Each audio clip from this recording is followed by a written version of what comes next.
Bonjour, bienvenue sur ce point bourse du 20 janvier 2025. Alors aujourd'hui, c'est l'investiture de Donald Trump.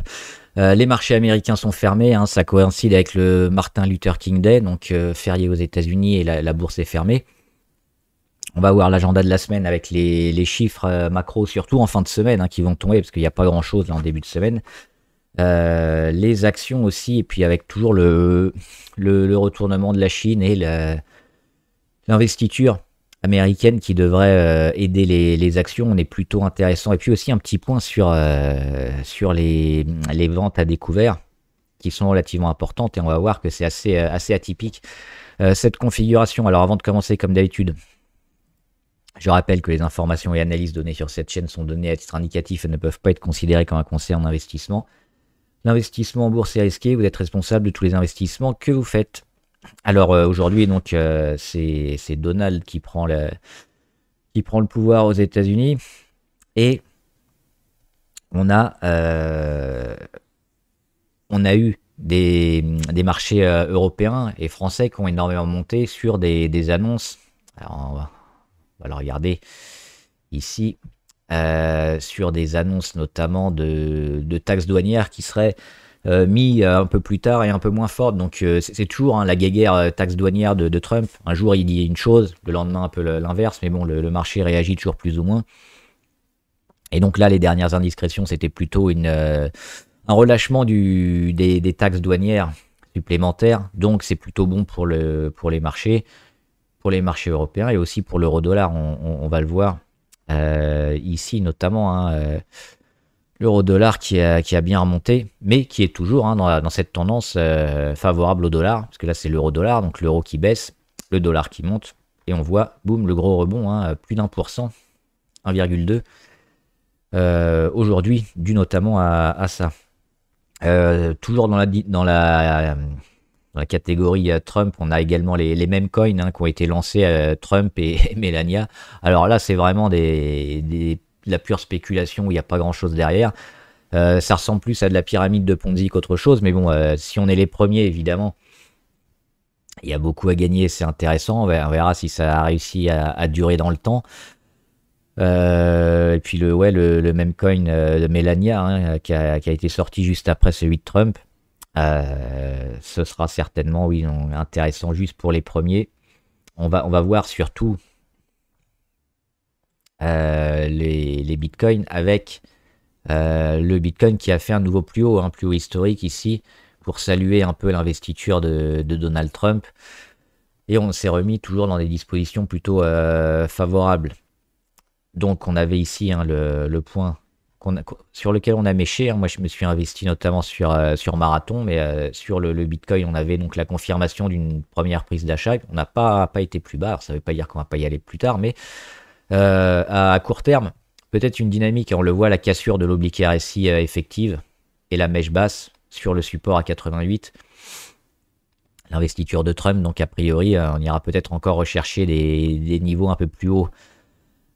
Sur le Bitcoin, sur le même coin, pas tellement d'avis, hein, évidemment, faudra être plutôt les premiers, mais sinon ça reste pas forcément intéressant. Et puis les marchés américains demain qui seront certainement verts, pourquoi toujours dans la dynamique de Trump. Aujourd'hui c'était fermé, donc on n'a rien du tout. Mais on a notamment les taxes aux entreprises hein, et les impôts qui seront plus bas avec la politique de Donald Trump. Et donc, ça sera favorable à beaucoup de valeurs, et notamment sur les marchés US et en bourse. Donc, cette politique un peu où on baisse les impôts des sociétés, ça devrait être plutôt favorable au marché. Allez, on va regarder l'agenda de la semaine avant de reparler du CAC 40 et de différentes actions. Donc, aujourd'hui, on a parlé, hein, c'est l'élection de l'investiture de Trump. Demain, il n'y aura pas grand-chose. On aura un chiffre hein, sur le sentiment zoo en Europe. Mercredi, un discours de Lagarde à 16h15. Jeudi, ça commence enfin à devenir intéressant avec inscription hebdomadaire au chômage à 14h30. Et les stocks de pétrole brut à 18h. Et surtout, vendredi, c'est là que ça va être intéressant parce que ça va nous faire une fin de semaine chargée.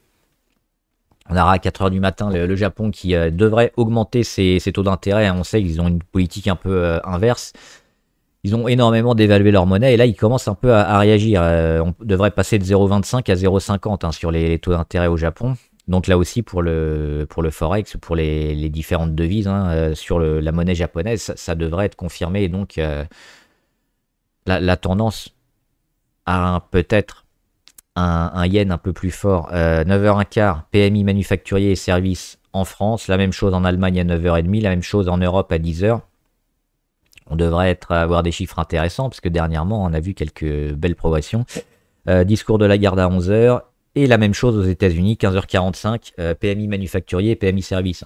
Ça sert toujours à mesurer la santé et surtout l'expansion ou la contraction du secteur économique, soit dans le manufacturier ou sur les services, hein, dans le secteur tertiaire. Et ce sont des chiffres généralement intéressants pour voir un peu la dynamique. Et vente de logements neufs à 16h.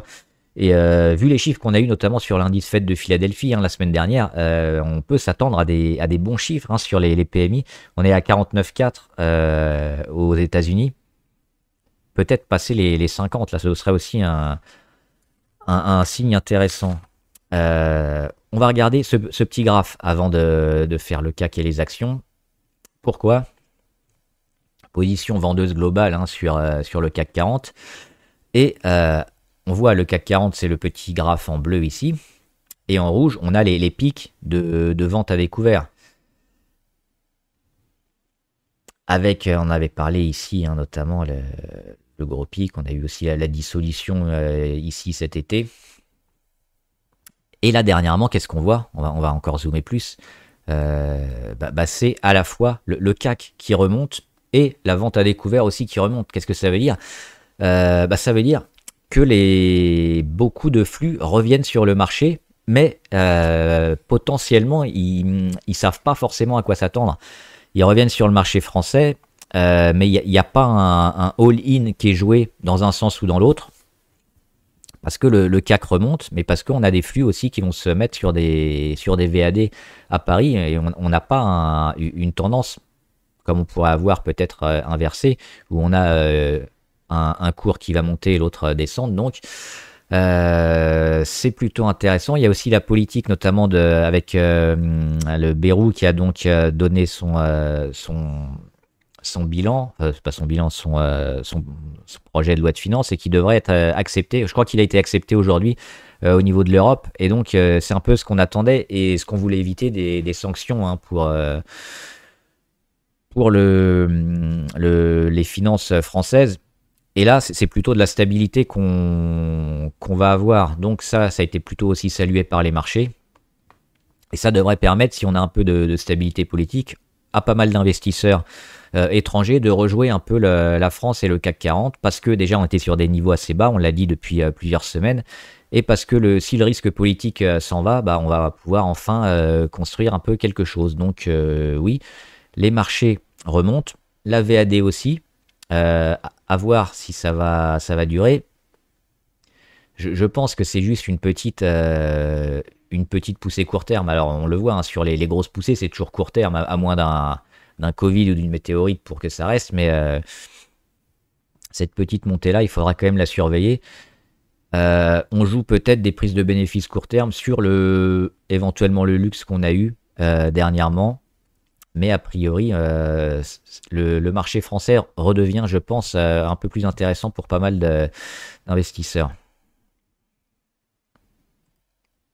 On va regarder les matières premières. Avec pas grand-chose d'intéressant, on va juste regarder le Brent. Petite baisse, mais on le voit, la tendance est toujours plutôt dynamique et haussière sur le pétrole. Alors on va un peu baisser, mais surtout on se maintient autour des 80 et surtout au-dessus des 76 $. Donc confirmation toujours, hein, portée par la Chine, portée par les États-Unis, que la demande ne faiblit pas malgré l'offre relativement importante qu'on a de beaucoup de pétroliers, hein. Le pétrole résiste, donc c'est plutôt une bonne chose pour la demande et donc pour toutes les actions un peu, parce que ça veut dire que la croissance économique est plutôt intéressante. Juste un point aussi sur l'or, toujours haussier sur l'or depuis plus d'un an. Et à court terme, on l'a dit ici notamment, hein, mi-janvier, quand on avait cassé, que ça relancerait probablement une petite poussée sur l'or. Donc là, on n'y est pas encore, mais on a quand même signifié la fin, à mon avis, de la consolidation sur l'or. Donc là aussi, largement haussier. Le CAC 40 plus 0,3. Pas de gap aujourd'hui, hein, on peut pas en avoir tous les jours. 7733, donc on est dans la zone qu'on voulait, hein, 7007, 7008, on est au-dessus de la moyenne à 200. On va certainement y revenir prochainement, hein, sur quelques ventes et les prises de bénéfices court terme, mais ce qui sera intéressant, c'est de garder ce gap-là. Hop, et de ne pas aller le combler trop vite. Et de construire un peu mieux, vu la dynamique qu'on a, c'est probablement quelque chose qu'on va avoir, hein, sur la France et l'Europe, à moins toujours d'une guerre commerciale agressive, avec encore Trump qui nous dit demain les droits de douane vont être encore énormes, donc là on va un peu paniquer, mais a priori, hein, on l'a dit depuis ici, notamment fin décembre, même un peu avant, qu'on irait chercher les 7007, 7008, on y est. Maintenant, il faut voir les nouveaux catalyseurs. Et les nouveaux catalyseurs, c'est les résultats, hein. J'ai pas noté, mais ça commence cette semaine. J'en reparlerai demain, où on va voir pas mal de résultats d'entreprises, à la fois aux États-Unis et en France et en Europe. Donc, c'est ça qui va véritablement confirmer la tendance. Au niveau des grosses variations, Société Générale, là aussi, hein, la cassure des 27,7 est achetée. On l'avait dit aussi, de surveiller ces niveaux-là, ça revient bien. Donc, Société Générale moins capitalisée que les autres, hein, qui a un petit potentiel de volatilité plus intéressante que la BNP et Crédit Agricole. ArcelorMittal, forcément, avec la Chine qui va mieux, on va avoir un peu plus d'acier chinois qui va être acheté dans le marché domestique, donc un peu moins d'exportation d'acier chinois à bas coût en Europe, qui va pénaliser les entreprises européennes et françaises. Donc, ArcelorMittal retrouve un peu de marge pour avoir plus de clients. Et donc, ça remonte. On est toujours positif, hein, sur ArcelorMittal. On l'a dit, fortement aussi corrélé à la Chine. Donc, la Chine va mieux. ArcelorMittal devrait aller mieux et devrait performer. Alors, sur le très long terme, on le voit, hein, c'est la cassure des 25-30 qu'il faudrait jouer. Ça va peut-être arriver prochainement. Février, on verra. Mais la dynamique me semble plutôt positive aussi sur Arcelor. PNJ, pas tellement pertinent pour l'instant. On note quand même l'incapacité à dépasser les 16.2 sur NJ, qui a fait encore un échec vendredi et qui n'y arrive pas pour le moment. C'est trop tôt pour vendre NJ et dire que ça va pas y aller. Ce qu'on verra, c'est la force du rendu. Si on rend pas trop, qu'on rattaque, on va les casser. Par contre, si on tergiverse un peu trop, qu'on revient sur la moyenne à 200, il faudra s'attendre à de la construction. Et pas terrible. Donc NJ, là aussi, il paye un peu le fait de ne pas être sur le pétrole, hein, parce qu'on a une petite dynamique court terme pétrole intéressante. Et Renault, RAS non plus, on est toujours plutôt favorable. Je voulais voir, avant de voir quelques actions du portefeuille et les valeurs abonnées, aussi un secteur, parce qu'on a eu le cessez-le-feu à Gaza, et donc voir un peu comment ça impactait les valeurs en relation avec la guerre et la défense. Finalement, c'est quand même plutôt bien pris pour le moment. Alors Airbus, ils sont un peu plus quand même dans le civil que dans le militaire, mais eux, ils continuent leur progression, donc toujours largement positif, notamment depuis ici, hein, le début décembre, avec un carnet de commandes monstrueux. BAE System, qui a fait aussi un petit rebond, et alors, on les attendra ici sur les 1300 pour voir la réaction. C'est vraiment au-dessus des 1300 qu'on redeviendra positif long terme, hein, sur BAE. Dassault Aviation, hein, qui a été pas mal en échec sur les 208, mais là qui revient déjà avec un petit chandelier vert, et puis on ne rend pas, on peut se noter ça, hein, sur Dassault Aviation, environ la moitié du gros chandelier, autour des 201. Si on casse pas les 201, on reste haussier sur Dassault. Système, ça commence aussi à prendre forme, hein, le rebond de Dassault Systèmes. On sent que là, la baisse est terminée et qu'on va peut-être construire un peu mieux et avoir une année 2025 positive. General Dynamics, alors c'est aux États-Unis, je crois. Donc, un peu moins bon avec cette cassure. Hop, alors le gap, il n'existe plus.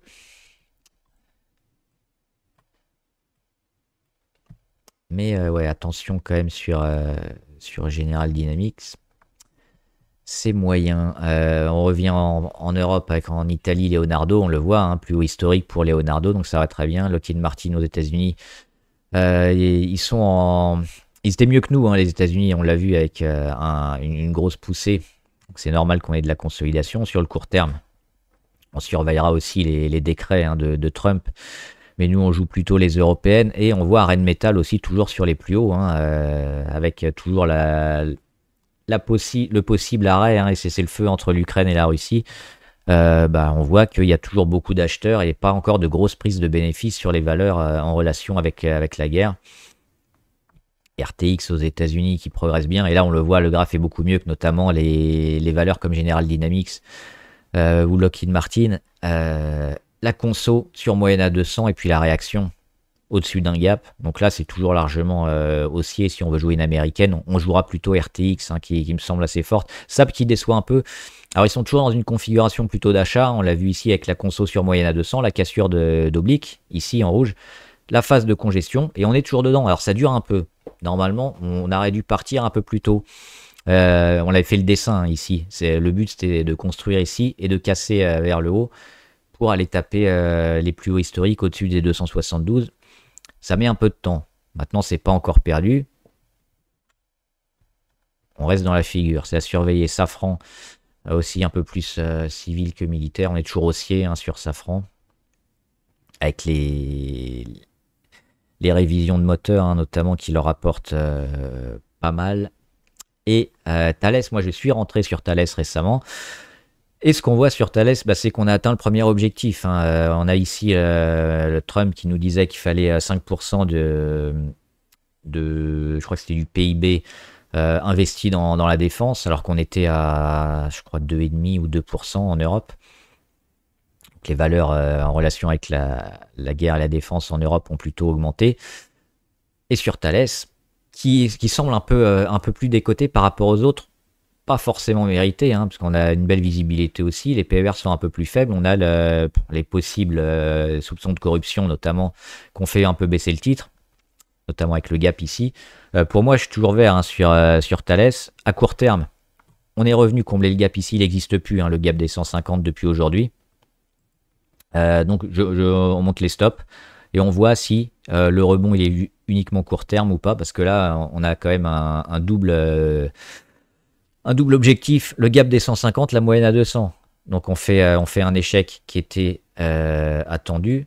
Maintenant, ce qu'il faut voir, c'est est-ce que demain après-demain, on arrive à continuer la tendance, ou on va avoir une prise de bénéfice. Donc à court terme, attention. À moyen long terme, on reste toujours plutôt favorable. Et alors, comme les marchés américains étaient fermés, forcément, il y a eu un peu moins de dynamisme aujourd'hui, hein, sur les marchés français. On l'a dit, surtout porté par les taxes douanières de Trump qui devraient peut-être être un peu plus basses. On va pas faire, hein, les valeurs du portefeuille. On verra ça demain ou après-demain. Et on va passer directement aux valeurs abonnées avec Assystem.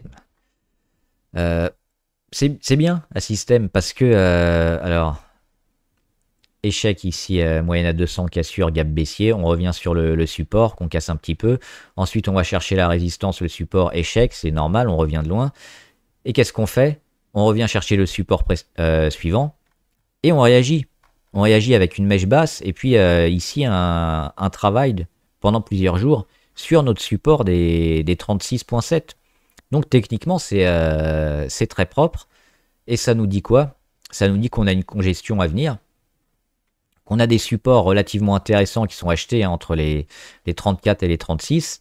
On a toujours pas mal de visibilité sur le nucléaire. Alors il y a certains projets qui mettent un peu plus de temps, mais on a quand même une volonté politique de s'investir un peu dans toutes les parties du globe sur les centrales nucléaires et donc sur l'uranium, et Assystem qui fait partie un peu de l'économie, de l'écosystème uranium, devrait en profiter. Et là, on est sur des niveaux relativement bas et achetés. Donc plutôt intéressant de jouer quoi? L'achat dans l'ellipse orange et la cassure de cette oblique-là, une deuxième fois, pour pour le moyen terme, voire le long terme. Et ce qu'on peut avoir, c'est ça, hein, on avait noté, nettoyé un peu, mais le travail qui doit être fait ici, il doit déboucher sur une cassure et une petite congestion encore plus faible. Donc là, on a des mouvements assez importants, et quand on casse, on doit avoir les mêmes mouvements, mais beaucoup plus faibles en termes de temps et d'intensité. Et c'est hop, et là, on a la confirmation, hein, qu'on va casser encore à nouveau vers le haut. Donc là, on est parfaitement dans le plan sur un système Clariane. Ils s'en sortent le mieux, hein, par rapport à Helena Santé et à Emeis. Clariane, c'est l'ex-Corian, Emeis, c'est l'ex-Orpea. Malgré le fait sur Emeis qu'on ait quand même pas mal d'immobilier intéressant, ils n'y arrivent pas. Clariane, eux, ils nous montrent un graphe qui est plutôt intéressant, qui est plutôt très intéressant, parce que les pics, on le voit, pour aller chercher les plus hauts, quand on fait des rendus, on garde une partie de ce pic, on le voit ici, on gagne 42%, et après on revient à plus 22. Donc on revient même pas à zéro, hein, on garde toujours quelque chose. Là, boum, on fait plus 236, on revient à plus 61. Boum, on fait plus 42, on revient à plus 6, et puis on voit, hein, toutes les moyennes qui sont en train de s'aplatir.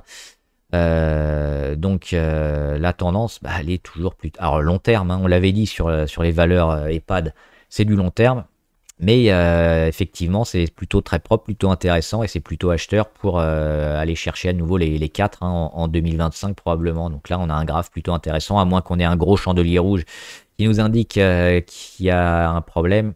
On est positif. Porsche, non, Porsche, pas bon. Derrière les 65, là, cassure, ça veut pas.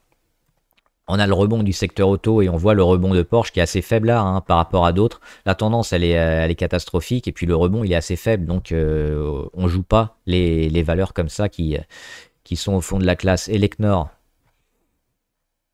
c'est un peu tard sur Elecnor, parce que là, on a le... Alors, c'est intéressant, c'est ce niveau-là, hein, les 15. Échec, échec, échec, échec, boum, on casse. Donc là, ça devient intéressant, en plus plein de volume. C'est là qu'il faut acheter, et c'est là qu'il faut le dire à tout le monde, parce que on peut rentrer à plusieurs, ça va encore améliorer. Hein. Faut être assez moutonnier des fois, et puis suivre le mouvement. Donc là, évidemment, on voit qu'on a un signal d'achat ici. Après, alors le 10 décembre, c'est un peu vendu. On a une réaction le 11 et le 12. Donc 10, 11, 12. On a une dynamique qui se met en place, et ça s'achète. Et derrière, ça monte. Alors, on a perdu 16% par rapport à ce temps-là. On peut, ouais, jouer du trend following, mais on a quand même un train de retard, hein, assez important. Donc, c'est ça qu'il faut repérer avant, plus que quand c'est déjà parti ici. Rigetti Computing, alors c'est dans le quantique. Moi, je joue plutôt Alphabet, hein, pour déjà sa capacité, parce qu'ils ont une force de frappe monumentale. Alors, il y aura des petits aussi qui devraient s'en sortir, mais moi, j'ai pas trop d'infos sur cela. Alors, Rigetti peut être intéressant. Ce qui est bien, c'est les volumes, on le voit. On a des volumes relativement faibles, et là, depuis fin novembre, boum, ça a explosé. Alors évidemment, on n'achète pas sur ces niveaux-là, hein, il faut être rentré bien avant. Là, on a le gap baissier, on a les prises de bénéfices. Il faut attendre la fin un peu de la volatilité, retrouver les cours un peu plus bas au niveau de la MACD, du RSI aussi, et jouer là peut-être la deuxième phase. Mais ça peut prendre du temps aussi. Ça peut prendre le temps que la moyenne à 200 retrouve le cours, par exemple. Peut-être au mois de mars, peut-être avant, mais extrêmement volatile, donc attention, et plutôt attendre que ça se calme. Et Verbio, bah non, Verbio, absolument pas. C'est très moche, ça fait que descendre, le graphe est baissier, on est en dessous de toutes les moyennes, on fait un gap baissier.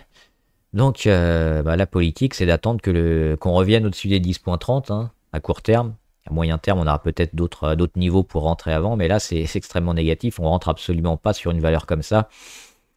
C'est suicidaire. Voilà, j'espère que la vidéo vous a aidé. N'hésitez pas à me dire ce que vous en pensez, les valeurs qui vous intéressent, les secteurs qui vous intéressent, et les questions si vous en avez, j'y répondrai. Bon trade, à plus!